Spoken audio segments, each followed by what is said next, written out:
how easy it is to believe a lie that is repeated so often, more than the truth that is maybe announced only once. I came across a quote, and I want you to guess who made this statement as I read it. By means of shrewd lies, unremittingly repeated, it is possible to make people believe that heaven is hell and hell is heaven. Did you guess it? Adolf Hitler.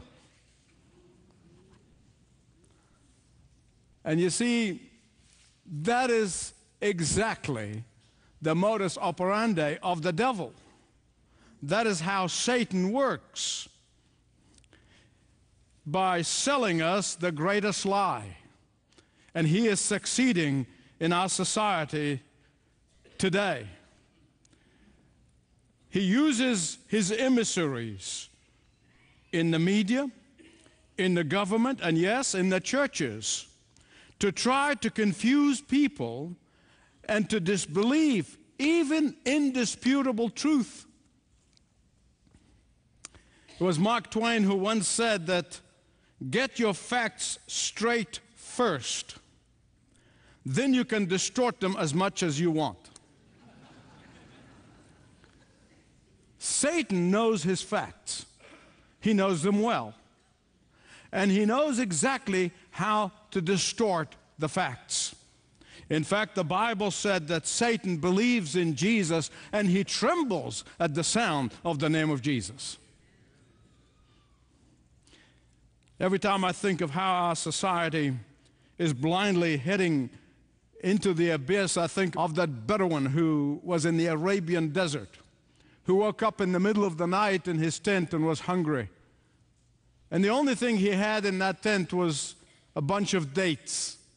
So he lit a candle and he began to eat the dates. And as he looked at the first one close to the flame of that candle, he noticed there's a big worm just coming out of the date. So he threw it out. Picked a second one, looked again at the light of the candle and saw the worm, another worm, big worm. He tossed it out. A third date, tossed it out. And then he began to reason. He's hungry. If he's going to see those worms in every date that he is going to try to eat, destroy it out, he's going to go about hungry. So he decided to blow out the candle and eat the dates, worm and all. You see, there are so many people around us like that. And some, when you share the gospel, the truth, the facts, the evidence with them, they will respond with all sorts of false information. I've made a list through the years, and I won't give you the whole list, but through the years, and I've heard it all. Isn't it the Bible really is a bunch of myth? Isn't there a dispute between religion and science? Hasn't science really disproved religion? Isn't God is just so vast to allow one true religion? And on and on and on. And in the series of messages, we have been dealing with this indisputable truth. In the last message, we saw the first proof was the unity of the Bible. 1,600 years from the beginning, the first writer to the last writer, and all varieties of people, varieties of time, variety of places, and yet the whole book tells the same story. Most of the so-called sacred writings of all these other religions is a bunch of hodgepodge of contradictory statements and philosophical mumbo-jumbo. Anybody can make a claim. Anyone can say that I'm a messenger of God. But the one true God told us who He is. And in Genesis 3:15, as we have been seeing throughout the series of messages, from the very beginning, God promised Adam and Eve that his son is going to come in a bodily form. And when he comes, he's going to crush Satan's head. And that's exactly what Jesus did, right on God's schedule. He died on a cross and rose again on the third day, and thus crushing Satan's head. But that's not all. There are literally mountains of evidence that supports the claims of Jesus. Claims that he and he alone is the only way to God, is the only way to the Father, is the only way to salvation, is the only way to heaven. Today I'm going to give you more indisputable proof. I'm going to begin with the birth of Jesus, begin with the beginning.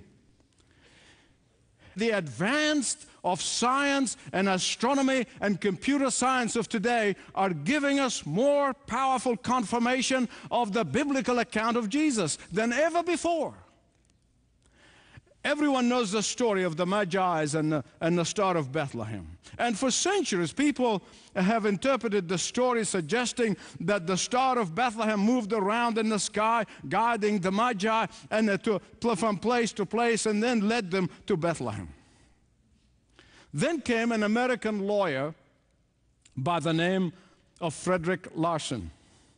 Larson worked as a lawyer and a prosecutor and a judge, and he knows how to investigate facts, not fiction. And when he began to investigate the evidence, he ran smack into the truth. Larson used a sophisticated astronomy software to map the skies over Jerusalem in the years 3 and 2 BC.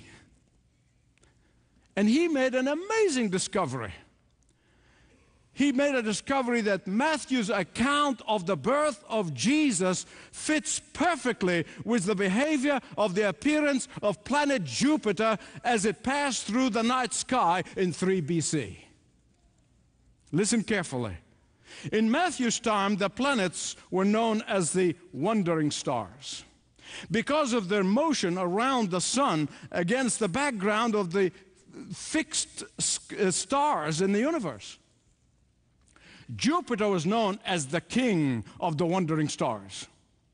That motion of Jupiter brought it into proximity with the star Regulus. When? It was September 3 BC. Do you know what that was? That was Rosh Hashanah, the new year, Jewish New Year of that year. Most astronomers in the ancient world regarded Regulus as the king star. And Larson explained that when the king planet appeared to touch the king of the wandering stars, at that day of that first day of the Jewish New Year, the Magi believed that it is a sign of the birth of a great Jewish king, of which Daniel has prophesied and told them about more than 400 years earlier. Between September 3 BC and June of 2 BC, the Magi traveled this arduous route from modern-day Iran, that's where they come from, to modern-day Israel. And they traveled mostly at night, in the cool of the night, because they couldn't travel, it's too hot during the day. And according to the computer-generated sky maps of the time, Larson said that in December of 2 BC, the Magi looked south in the wee hours. There hung the planet of kings over the city of the birth of the Messiah. You say, how can a star stop? Well, according to that computer-generated sky map of the time, Jupiter, the king planet, experienced a period of what the astronomers call a retrograde motion.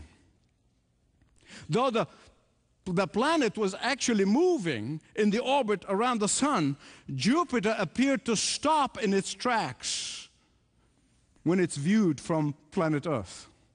And that means that it came to a dead stop relative to the background of the other stars. Then it appeared to move once again. And the Magi were conscious of the moment that the star appeared to come to a halt. Again, the sky maps show that Jupiter appeared to stop in December 25, the year 2 BC. Here we are, 21st century science has confirmed and affirmed Matthew's account of the birth of the Messiah that was promised by God back in Genesis what? But that's not all. Jesus was born in Bethlehem, he grew up in Nazareth, and he performed his first miracle at the wedding in Cana of Galilee. There he changed water into wine. In 2 John, there you find the account of that miracle, the first miracle that Jesus performed. They were at that wedding. I've been in that place. It's a church built on top of it right now. When they ran out of wine and his mother came to him to perform a miracle to save the day, Jesus' response to her request is of vital importance. Listen to me. It is of vital importance. Don't miss it. Here's what he said. Dear woman, my time has not yet come. So instead of creating a ruckus and a spectacle, he quietly performed the miracle. What does he mean by my time has not yet come? In John chapter 7, when his brothers who did not believe in him and they were skeptical, but after the resurrection, they died for him. James and Jude both died martyrs for Christ. But before that, they were taunting him. They were making fun of him. They said to him, why don't you go to the temple and reveal your messiahship? Why keep it a secret? Anyone with 1% of your power want to go in there and attract attention to themselves and declare his messiahship. And Jesus replied, I'm not seeking publicity, not yet. My time has not come. My time has not come. On several occasions throughout his earthly ministry, he referred to the fact that he had a secret timetable that he was following, that he has a heavenly calendar, not an earthly calendar by which he's operating. And finally, 3 years after his teaching and healing the sick and raising the dead, he comes into Jerusalem and enters the week before his crucifixion and resurrection on the Sunday which we call Palm Sunday. And he comes in there riding on a donkey, just like Zechariah said. And that was the time they declared him king. Now is the fulfillment of that secret timetable. Now is the heaven-appointed hour. Now is the time to declare his kingship. And when the crowd who heard his teaching and benefited and were touched by his miracles, when they saw him coming on a donkey, they began to cry out and say, blessed is the king who comes in the name of the Lord. Ah, but his enemies, they did not like that at all. Like the enemies of Christ today, keep that name out of public life. We don't want to hear the name of Jesus. Don't you pray publicly in the name of Jesus. We don't want to hear the name of Jesus. You know why? Because the devil trembles at the name of Jesus. And so they cried out to him and said, silence them, silence them. And we all know the story, but we take it for granted and what it really means. And here's what Jesus said. He said, if they keep quiet, the stones will cry out. What is he doing? He's now permitting them to declare his kingship.